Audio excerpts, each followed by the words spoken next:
तो चलिए दोस्तों वीडियो की शुरुआत करते हैं। सबसे पहली कंपनी की बात करते हैं। पहली कंपनी का नाम है दोस्तों Reliance industries limited. Reliance industries के दोस्तों बात करें तो आज के दिन ये कंपनी बहुत ही ज़्यादा लाइमलाइट में थी। अब इसका मल्टीपल रीज़न है। कुछ रीज़न तो कंपनी से रिलेटेड अच्छी है जो कि आपको नोट भी करनी चाहिए, बट कुछ चीज़ें ऐसी भी हैं जो कि कंपनी को उतना ज़्यादा रास नहीं आ रही हैं।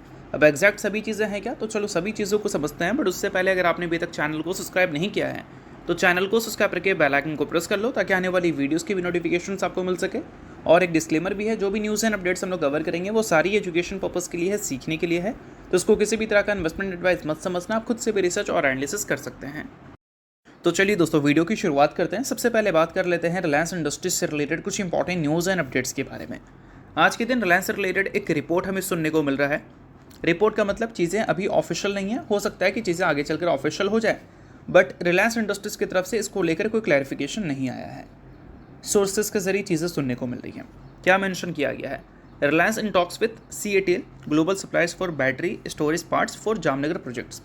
सिंपल सा मतलब ये है, CATL और कई सारे ग्लोबल सप्लायर्स जिससे रिलायंस इंडस्ट्रीज बातचीत कर रही है बैटरी स्टोरेज के जो पार्ट्स होते हैं उसके लिए, और इसको कंपनी अपने जामनगर प्रोजेक्ट्स में यूज़ करना चाहती है। देखो, रिलायंस इंडस्ट्रीज जो है न्यू एरियाज़ में लगातार एक्सपेंशन कर रही है, उसी को लेकर ये खबर है। कंपनी का एक एक्सपेंशन बेस में भी दिख रहा है। बेस का मतलब बैटरी एनर्जी स्टोरेज सिस्टम। उसके लिए जो बैटरी स्टोरेज पार्ट्स होते हैं उसके लिए ग्लोबल सप्लायर्स और CATL नाम की जो कंपनी है उससे ये कंपनी का बातचीत चल रहा है। ये चीज़ें अभी के टाइम पे ऑफिशियल नहीं है, रिपोर्ट के जरिए सुनने को मिल रही है। किसने रिपोर्ट पब्लिश किया है? तो ब्लूमबर्ग। ठीक है। अब देखो दोस्तों, रिलायंस इंडस्ट्रीज न्यू एरिया में एक्सपेंशन कर रही है, ये न्यूज़ हमारे लिए एकदम नया नहीं है। कंपनी ने पहले ही से ही हमें सुना रखा है, और अभी रिसेंटली एक रिपोर्ट हमें देखने को मिला था। रिपोर्ट क्या, रिलायंस इंडस्ट्रीज ने खुद ही कहा था इनकी जो नई वेंचर्स हैं न्यू एनर्जी, उसका वैल्यू अभी के टाइम पे 1.5 लाख करोड़ है, और उससे रिलायंस इंडस्ट्रीज उम्मीद कर रही है रेवेन्यू एंड प्रॉफिट्स दोनों इसी साल से। चाहे आप रिलायंस इंडस्ट्रीज के शेयर में गिरावट देख रहे हो, बट रिलायंस इंडस्ट्रीज के अर्निंग्स 2027 के फाइनेंशियल ईयर में हो सकता है 26 के मुकाबले बेहतर दिखे, क्योंकि कंपनी के एक न्यूज़ सेगमेंट इस बार आपको देखने को मिलेंगे। ये रिलायंस इंडस्ट्रीज का कहना है। अब देखते हैं कि Q1 में इसका कंट्रीब्यूशन आता है या नहीं। हो सकता है कि ना आए, Q2 में या फिर Q3 में आए, बट 2027 का फाइनेंशियल ईयर में कंट्रीब्यूशन आ सकता है। कंट्रीब्यूशन आएगा तो ऑब्वियस सी बात है additional revenue, additional profits company दिखाएगी। इस वजह से मार्केट थोड़ा रिस्पेक्ट भी रिलायंस इंडस्ट्रीज को कर सकती है। तो बेशक ये एक अच्छी न्यूज़ बन जाती है। सो दोस्तों, फिलहाल रिजल्ट का पीरियड चल रहा है, और रिजल्ट के पीरियड में हर कोई को अपनी कंपनी के रिजल्ट जानने हैं। तो इसके लिए क्या कर सकते हैं, आप सेबी रजिस्टर्ड रिसर्च एनालिस्ट के टेलीग्राम चैनल को ज्वाइन कर सकते हैं, जहां पर सबसे पहले आपको रिजल्ट्स की अपडेट मिलेंगी। साथ में उस कंपनी के टेक्निकल्स को प्रॉपर एनालिसिस कर यहाँ पर अपडेट किया जाएगा। इसको भी चाहो तो आप चेकआउट कर सकते हो। ये आपके लिए बहुत ज़्यादा यूजफुल रहेगा, क्योंकि इससे आपको क्लैरिटी मिलेगी कि आपकी कंपनी की परफॉर्मेंस अभी के टाइम पे कैसी है और आगे कैसी हो सकती है। और ये सारी चीज़ें कौन देगा? SEBI registered research analyst. तो इसके लिए आप टेलीग्राम चैनल को ज्वाइन कर सकते हैं। ज्वाइन बिल्कुल फ्री में कर सकते हो। मल्टीपल कंपनी के चार्ट्स आपको दिख जाएंगे जिसको आप चेकआउट भी कर सकते हो। तो लिंक डिस्क्रिप्शन में है, लिंक के थ्रू जाकर चैनल को ज्वाइन कर लो। इसके अलावा कुछ चीज़ें ऐसी भी हैं जो कि रिलायंस इंडस्ट्रीज़ को उतना ज़्यादा पसंद नहीं आ रही हैं, भले रिलायंस इंडस्ट्रीज़ इसकी बेसिस पे अब ज़्यादा रिएक्शन नहीं दे रहा है, और वो है दोस्तों क्रूड ऑयल।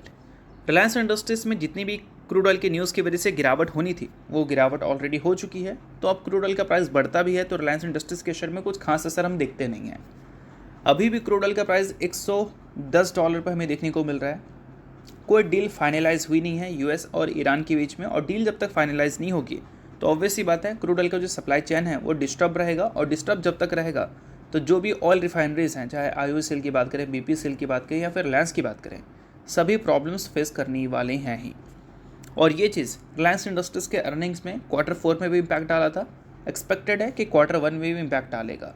तो ये सारी चीज़ें भी आपको ध्यान में रखनी है। सिर्फ पॉजिटिव न्यूज़ ही नहीं दिखनी है, कंपनी से रिलेटेड जो नेगेटिव पॉइंट्स हैं उसको भी ध्यान में रखकर चलना है। तो चलिए दोस्तों, बात करते हैं अगली कंपनी के बारे में। सो अगली कंपनी का नाम है इन्फोसिस लिमिटेड। आज के दिन इन्फोसिस की परफॉर्मेंस हमें काफ़ी ज़्यादा कमाल की देखने को मिली। कमाल की परफॉर्मेंस 4 से 5% की दिखी थी, जो कि काफ़ी ज़्यादा पसंद भी आया था इन्वेस्टर को। और इस वजह से आपके पोर्टफोलियो में कितने चेंजेस देखने को मिले हैं, कितनी % की तेज़ी दिखी है, वो मुझे कमेंट में ज़रूर बताना। बट ये तेज़ी अगर दिखी है तो क्या सिर्फ इन्फोसिस में ही दिखी है? तो बिल्कुल भी नहीं, बाकी IT कंपनीज़ में भी दिखी है। लाइक TCS की बात कर लेते हैं, टेक महिंद्रा की बात कर लेते हैं, LTI माइंट्री की बात कर लेते हैं। ये सारी कंपनी ने अच्छी तेज़ी आज के दिन दिखाई है। तेज़ी अप टू 5% आपको दिख जाएगा। अब ये तेज़ी गिरावट की वजह से आया है, कभी भी गिरावट की वजह से तेज़ी नहीं आता है, बट ये कंपनी में तेज़ी दिखा है।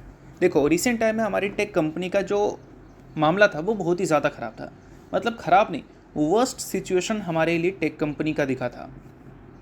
बट ये टेक कंपनी ये वर्स्ट सिचुएशन में जो वैल्यूएशन पे दिख रही हैं, वो वैल्यूएशन पिछले 10 साल का छोड़ो, पिछले 15 साल का छोड़ो, पिछले 18 साल के लेवल पे जा चुका है।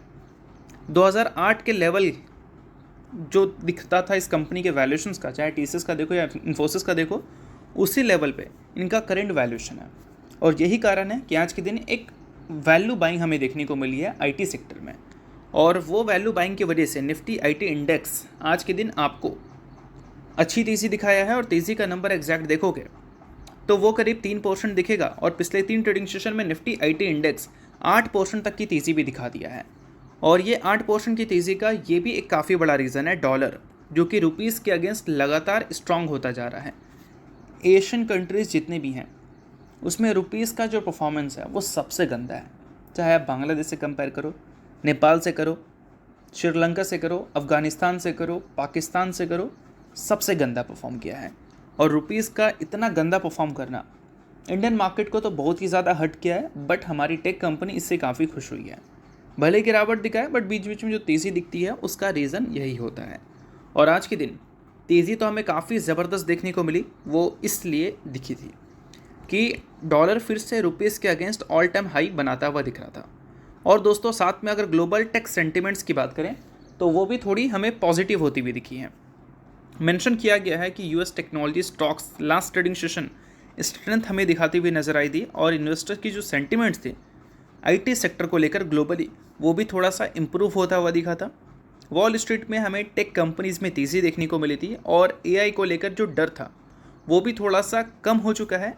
ग्लोबल स्पेंडिंग जो आर्टिफिशियल इंटेलिजेंस में हमें दिख रहा है उससे बेनिफिट ले सकती है हमारी टेक कंपनीज, ऐसे रिपोर्ट्स आ रही हैं, क्योंकि हमारी टेक कंपनी एग्रेसिवली इन्वेस्ट कर रही है AI led services and partnerships में।